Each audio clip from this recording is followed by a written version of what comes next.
Hello, this is me Madhurya and welcome back to my YouTube channel. আজি বহুত দিনৰ মূৰত অন্য এটা নতুন ভিডিঅ' দিবলৈ ওলাইছো। ইতিমধ্যে আজি ক'বলৈ গ'লে একচুয়ালি আজি বহুত দুখৰ দিনে হয় যেহেতু ইতিমধ্যে হোমেন বৰগোহাঁই ছাৰ আজি আমাৰ মাজৰ পৰা হেৰাই আৰু আজি এই ব্লগটো এই কাৰণে বনালো যেহেতু তোমালোক সকলোৱে বহুতে হয়তো গুড় চেনি সকলোৱে খোৱা আৰু যেহেতু যি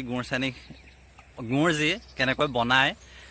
লোকেলত হয়তো বহুতে নাজানে চ' মই তোমালোকক দেখাম যেহেতু মই ইয়ালৈ বাৰীলৈ আহোঁতে জাষ্ট দেখিলোঁ যে আমাৰ এই ওচৰতে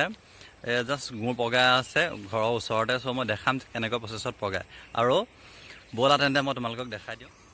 আৰু ক'বলৈ গ'লে এই মেচিনটো ইমানো নেদেখাটোৱে নহয় বাৰু যিসকল টাউনৰ ষ্টুডেণ্ট হওক বা বহুতে হয়তো টাউনত তোমালোকে যেতিয়া কুঁহিয়াৰ যেতিয়া ৰস খোৱা তেতিয়া তোমালোকে দেখিছা কিন্তু এই যিটো মেচিনটো এইটো আগৰ হয় যিহেতু এইটো বহুত ডাঙৰ হয় এইটো ভাগে ঘূৰাবলৈ সহজ নহয় তো আগতে হয়তো মহ বা গৰু ছাগলী খুৱাইছিলে ছাগলী নহয় গৰু বা মহে খুৱাইছিলে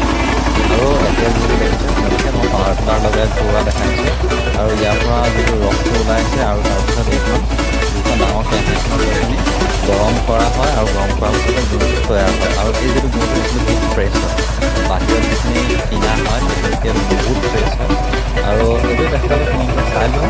আৰু যদি ভাল পোৱা তুমি লাইক কৰিবা শ্বেয়াৰ কৰিবা